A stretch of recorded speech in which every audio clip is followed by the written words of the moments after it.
और भारी संख्या में इस स्टेडियम में उपस्थित गोला गोकर्णनाथ विधानसभा सीट से जुड़े हुए मेरे सभी उपस्थित भाइयों बहनों, मैं सबसे पहले बाबा गोला गोकर्णनाथ की इस धरती को प्रणाम करते हुए भारतीय जनता पार्टी के वरिष्ठ नेता, आप सबके लोकप्रिय जनप्रतिनिधि रहे स्वर्गीय अरविंद गिरी जी को विनम्र श्रद्धांजलि अर्पित करता हूं। भाइयों बहनों, आज राष्ट्रीय एकता दिवस भी है। पूरा देश लौह पुरुष सरदार वल्लभ भाई पटेल जी की पावन जयंती के कार्यक्रम के साथ अनेक कार्यक्रमों को आयोजित कर रहा है। मैं स्वयं प्रातःकाल लखनऊ में ही प्रातः 8:30 बजे हजारों नागरिकों, स्कूली छात्रों के साथ एक राष्ट्रीय एकता दौड़ का हिस्सा बना। रन फॉर यूनिटी आदरणीय प्रधानमंत्री जी के आह्वान पर पूरे देश के अंदर हर जनपद में आयोजन हो रहे हैं। और इसके बाद इसी माटी के लाल स्वर्गीय राम कुमार वर्मा जी ने सरदार पटेल स्मारक समिति का जो गठन करके सरदार पटेल जी की स्मृतियों को जीवंत बनाने के लिए आज से 30 वर्ष पहले जिस कार्यक्रम का शुभारंभ किया था, आयोजन समिति के द्वारा आयोजित पुष्पांजलि के कार्यक्रम के साथ भी मुझे जुड़ने का अवसर मिला। तो इस कार्यक्रम के ठीक पहले लखनऊ में दिव्यांग जनों के लिए एक T20 सरदार वल्लभ भाई पटेल T20 क्रिकेट कप के साथ उसके उद्घाटन का अवसर भी मुझे प्राप्त हुआ है।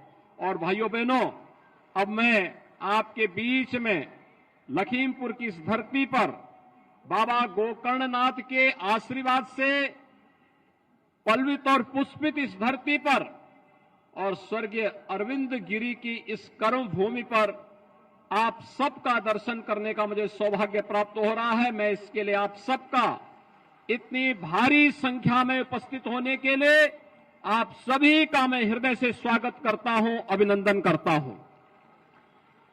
भाइयों बहनों, आप सब जानते हैं उत्तर प्रदेश और केंद्र दोनों सरकारें मिलकर के डबल इंजन का काम करती है। स्वाभाविक रूप से डबल इंजन की जब सरकार चलेगी तो कई गुना रफ्तार से योजनाओं का लाभ जनता तक पहुंचाने का कार्य भी करेगी। डबल इंजन सरकार को ताकत देने के लिए ही मैं विधानसभा चुनाव के अंदर भी आया था। आज से ठीक 8 महीने पहले याद करिए, इसी स्टेडियम में श्री अरविंद गिरी जी के लिए, रोमी साहनी जी के लिए आप सबसे अपील करने के लिए मैं आया था।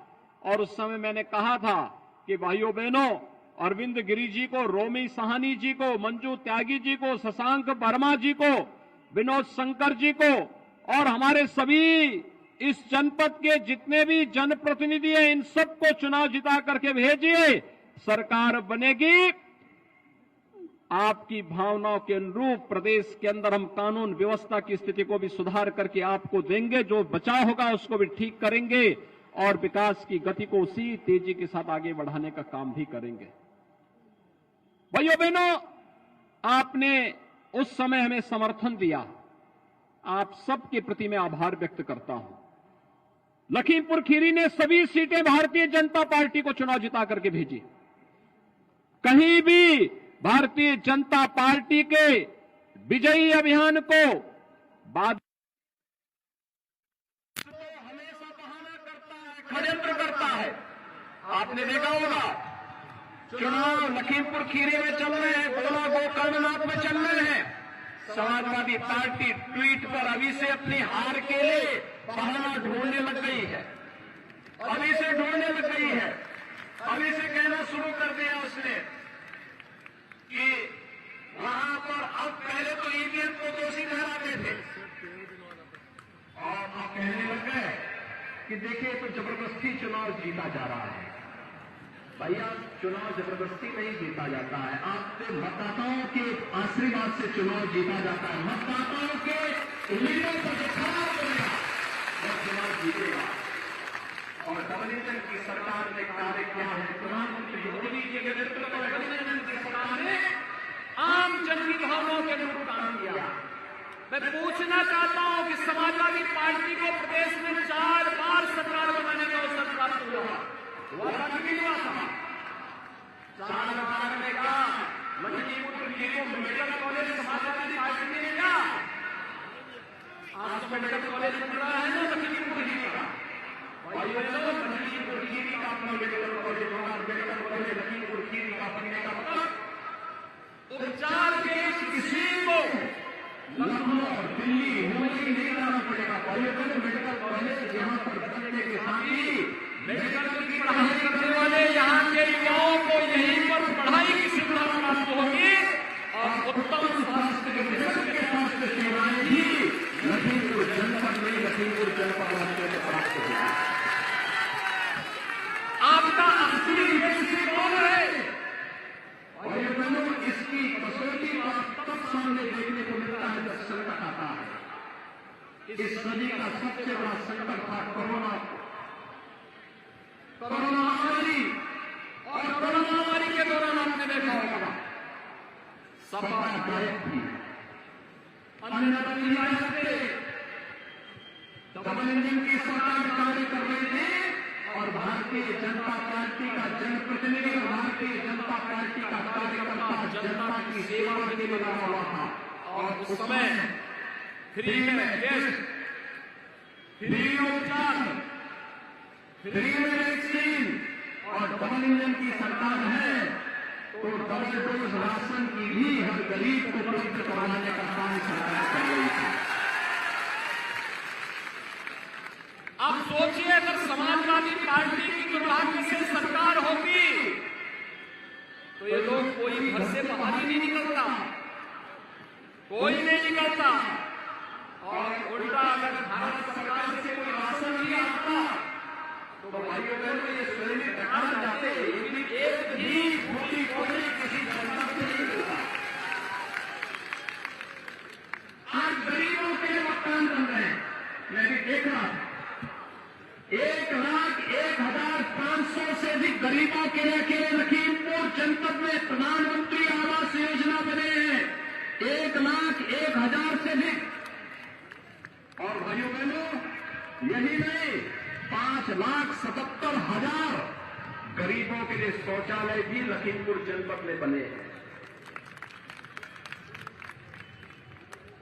7,000 से अधिक स्ट्रीट वेंडर को यानी पटरी व्यवसायियों को पीएम स्वनिधि योजना में बैंकों से जोड़ने का काम भी किया गया। और 4,220 से अधिक मजरों में विद्युतीकरण का कार्य करने के साथ ही भाइयों बहनों 1,07,000 गरीबों को फ्री में विद्युत के कनेक्शन भी उपलब्ध करवाने का कार्य अकेले इस जनपद में हुआ है। सौभाग्य किसान सम्मान निधि में अन्नदाता किसान पहले आत्महत्या करता था। डबल इंजन की सरकार ने अन्नदाता किसानों के हितों के लिए कार्य किया। प्रधानमंत्री किसान सम्मान निधि में 6,45,000 अन्नदाता किसानों को प्रधानमंत्री किसान सम्मान निधि का लाभ अकेले आपके इस जनपद में लखीमपुर खीरी जनपद में उपलब्ध हो रहा है। हर गरीब के घर में भी रसोई गैस का चूल्हा जल सके। लगभग 5 लाख गरीबों को फ्री में रसोई गैस के जनपद के अंदर उपलब्ध कराने के कार्य हुए। तो बेटी बचाओ बेटी पढ़ाओ का वास्तविक रूप कहीं देखना हो तो लखीमपुर खीरी के अंदर है भाइयों बहनों, जहां पर लगभग 40,000 बेटियों को मुख्यमंत्री कन्या सुमंगला योजना के माध्यम से जन्म से लेकर के स्नातक तक सरकार के द्वारा योजना का लाभ देने का कार्य किया जा रहा है। सामूहिक विवाह योजना में भी अकेले इस जनपद में 5100 बेटियों की शादी मुख्यमंत्री सामूहिक विवाह योजना के अंतर्गत संपन्न हुआ है। तो निराश्रित महिला पेंशन में लगभग 1 लाख बहनों को इस पेंशन की सुविधा का लाभ दिया जा रहा है। दिव्यांगजन पेंशन में भी 21,500 से अधिक दिव्यांगजनों को पेंशन की सुविधा का लाभ दिया जा रहा है। और यही नहीं, अरविंद गिरी जी ने एक योग्य जनप्रतिनिधि के रूप में, भाइयों बहनों, उन्होंने इंटर कॉलेज खुलवाए, ITI खुलवाए, चिकित्सालय खुलवाए और उनकी हार्दिक इच्छा थी कि यहां पे बाबा गोला गोकर्णनाथ मंदिर को, जो छोटी काशी के रूप में विख्यात है, इसको भी काशी की तर्ज पर बेहतरीन कॉरिडोर के रूप में दर्शनीय बना दिया जाए। और हम लोगों ने इसकी कार्य योजना भी बनानी प्रारंभ हो गई। ये दुर्भाग्य है कि हमारे बीच में आज श्री अरविंद गिरी जी नहीं है, लेकिन उनके सुयोग्य पुत्र श्री अमन गिरी हमारे बीच में है, उनका प्रतिनिधित्व करने के लिए हमारे बीच में है। और भाइयों बहनों, सचमुच इस कार्यक्रम का आधारशिला रखने के लिए भी हम ही लोग आएंगे, जब यहां पर छोटी काशी को वास्तविक काशी में बदलने के लिए, काशी विश्वनाथ कॉरिडोर की तर्ज पर आगे बढ़ाने के लिए, इस कार्यक्रम का शुरुआत करने के लिए फिर यहां पर आकर के वास्तविक स्वरूप इस छोटी काशी को देने का कार्य भी हम लोग करेंगे, जिससे आस्था का भी सम्मान होगा, रोजगार का भी सृजन होगा, यहां के नौजवानों को भी रोजगार मिलेगा और साथ साथ एक एक व्यवसायी का, पटरी व्यवसायी को पुनर्वास करके किसी को भी उजाड़ेंगे नहीं, लेकिन सुंदरीकरण का काम बेहतरीन तरीके से करते हुए यहां की जन आस्था का सम्मान करने का काम भी होगा। यहां की सड़कों के चौड़ीकरण के लिए हम पहले ही आदेश कर चुके हैं। यहां पर स्वर्गीय अरविंद गिरी की भावनाओं के अनुरूप गोला गोकर्णनाथ का विकास हो, इस कार्यक्रम को उसी तर्ज पर आगे बढ़ाने के लिए हम लोगों ने कार्य को आगे बढ़ाया है। और भाइयों बहनों, मैं आपको एक बार फिर आश्वासन देने के लिए आया हूं। प्रधानमंत्री मोदी जी ने एक ही मंत्र दिया पूरे देश को, सबका साथ, सबके विकास का, विकास सबका। आपने देखा होगा, विकास की योजनाओं में हमने किसी की जाति, किसी का मत, किसी का मजहब, किसी का कोई भी हमने भेदभाव किसी के साथ नहीं किया, सभी को विकास की योजनाओं के साथ जोड़ा। विकास की योजनाओं में सबके साथ लेकर के, सबके विश्वास को अर्जित करते हुए इन कार्यक्रमों को आगे बढ़ाने का काम किया है। और मैं यहां के अन्नदाता किसानों को आश्वस्त करने के लिए आया हूं, आपके गन्ना मूल्य का एक एक पाई का भुगतान करवा करके ही हम लोग रहेंगे। हमने कह दिया है गन्ना विभाग को, सभी चीनी मिलों के साथ पहले से बैठक तय हो गई है और मैंने कह दिया है कि नया सत्र प्रारंभ होने के साथ ही एक एक अन्नदाता किसान का, गन्ना किसानों के गन्ना मूल्य का भुगतान भी हो जाना चाहिए। और अन्यथा अगर कहीं किसी ने कोताही बरतने का काम किया तो फिर याद रखना, हमारी जेलें भी इंतजार करती हैं उन लोगों की, जो लोगों का, जो हमारे अन्नदाता किसानों के भावनाओं के विरुद्ध कार्य करती हैं। हमारी जेलें इंतजार करती है उन भ्रष्टाचारियों का जो हमारे युवाओं के जीवन के साथ खिलवाड़ करते हैं। और आपने देखा होगा, सरकार इस मामले में भ्रष्टाचार और भ्रष्टाचारियों के प्रति, अपराध और अपराधियों के प्रति जीरो टॉलरेंस की अपनी नीति के तहत कार्य कर रही है। आज आप देख रहे होंगे, बड़े बड़े माफिया और अपराधी जो प्रदेश के अंदर सीना तान करके चलते थे, गरीबों की संपत्तियों पर कब्जा करते थे, किसानों को उजाड़ते थे, हर पूरी व्यवस्था को बंधक बना करके चलते थे, आज दुम दबा करके गिड़गिड़ाते हुए दिखाई दे रहे हैं। पूरे प्रदेश के अंदर आप देख सकते हैं, पूरब में जाइए, पश्चिम में जाइए, ये वही माफिया हैं जो 5 वर्ष पहले तक जिनकी तूती बोलती थी, आज कैसे गिड़गिड़ा रहे हैं। ऐसे लगता है जैसे भीगी बिल्ली जैसे दिखते हैं, दुम दबा करके चल रहे हैं। और इन माफियाओं के साथ यही व्यवहार होना चाहिए, नहीं तो ये आम जन का जीना हराम कर देंगे। बहन बेटियों की सुरक्षा में सेंध लगा डालेंगे, गरीबों की संपत्तियों पर कब्जा कर देंगे और किसी भी शरीफ व्यक्ति को जीने के अधिकार को छीनने का प्रयास करेंगे। लेकिन हमने तय किया है, जो किसी गरीब का, किसी कमजोर का, किसी निरीह का, किसी बहन बेटी के लिए संकट बनेगा, सरकार उसके जीवन के लिए संकट बन जाएगी। और इसलिए भाइयों बहनों, आज मैं आपसे आश्वस्त करने के लिए आया हूं, ये गोला गोकर्णनाथ हम लोगों के लिए बहुत महत्वपूर्ण सीट है। स्वर्गीय अरविंद गिरी की विरासत है। यहां के विकास के जिस खाके को उन्होंने देखा था, उसकी शुरुआत होती, इससे पहले ही वह अस्त हो गया। मैं जब आया था फरवरी महीने में यहां पर, उस समय भी मेरे साथ यहां पर श्री अरविंद गिरी जी थे, श्री रोमी साहनी जी थे, हमारे यहां के जनप्रतिनिधिगण थे।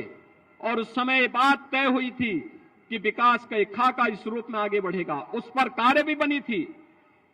आपने देखा होगा कि मृत्यु के 3 दिन पहले बाबा गोला गोकर्णनाथ का सर्वे करने के लिए लखनऊ से टीम भी आई थी, लेकिन वह सपना अधूरा रह गया है। उस सपने को साकार करना है और संजोग से हमारे बीच में, सौभाग्य से, भारतीय जनता पार्टी ने श्री अमन गिरी को अपने प्रत्याशी के रूप में आपके बीच में भेजा है। भारतीय जनता पार्टी का सुयोग्य प्रत्याशी, युवा प्रत्याशी, अपने पिता के विकास के इस अभियान को, सबका साथ और सबके विकास के प्रधानमंत्री मोदी जी के मंत्र को अंगीकार करने वाले, अपने भावनाओं को साथ में लेकर के वे चलने के लिए पूरी तत्परता के साथ कार्य करने के लिए आए हैं।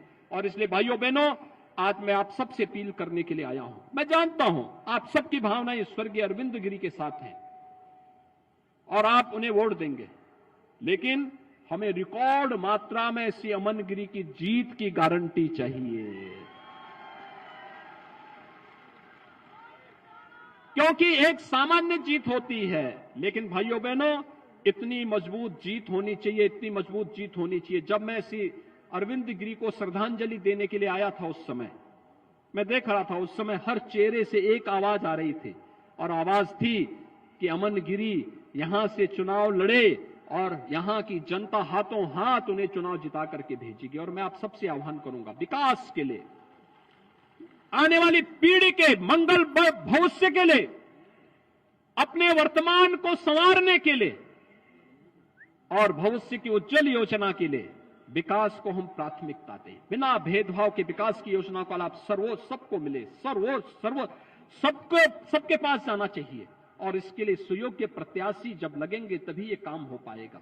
और उसी भाव के साथ आज मैं आपके बीच आया हूं। हमारे प्रदेश अध्यक्ष जी आए हैं, प्रदेश प्रभारी जी आए हैं, सुरेश खन्ना जी के नेतृत्व में यहां पर मंत्रियों की एक टीम आपके बीच में आह्वान करने के लिए आई है। हमारे सबसे वयोवृद्ध युवा विधायक हैं, मंत्री हैं खन्ना जी, और 9 बार विधायक रह चुके हैं शाहजहांपुर से, 9 बार, अनुमान कर लीजिए। एक ही सीट पर नॉन स्टॉप है, लगातार लगातार लगातार। और आज भी जब वो यहां पर शेरो शायरी कह रहे थे तो ऐसे लगता था कि जैसे कहीं पर कोई कव्वाली गाने के लिए खन्ना जी तैयार हो रहे हों। लेकिन यहां पर वह आपके बीच में है, संतोष सिंह जी के नेतृत्व में यहां पर एक पूरी टीम संगठन के पदाधिकारियों की भी आपके साथ, जिलाध्यक्ष जी के नेतृत्व में कार्य करने के लिए हमारे विधायकगण भी यहां पर सभी लोग लगे हुए हैं। और मैं आप सबका आह्वान करूंगा, अरविंद गिरी जी के सपनों को साकार करने के लिए श्री अमन गिरी को भारी बहुमत से विजयी बनाएंगे। जहां तक आवाज जारी बोले वहां तक हाथ उठा करके मुझे आप करेंगे। सभी लोग सहमत हैं तो भाइयों बहनों, विजयी बनाने का मंत्र एक ही हो सकता है, भारी बहुमत से विजय का मंत्र एक ही हो सकता है। और उसका सूत्र है कि अब से लेकर के चुनाव प्रचार बंद होगा। 1 नवंबर को सायंकाल 5 बजे तक हम घर घर जाकर के श्री अमन गिरी बनकर के एक एक मतदाता को मेरी ओर से उन्हें मतदान करने के लिए अपील करने के लिए बोलेंगे। मतदान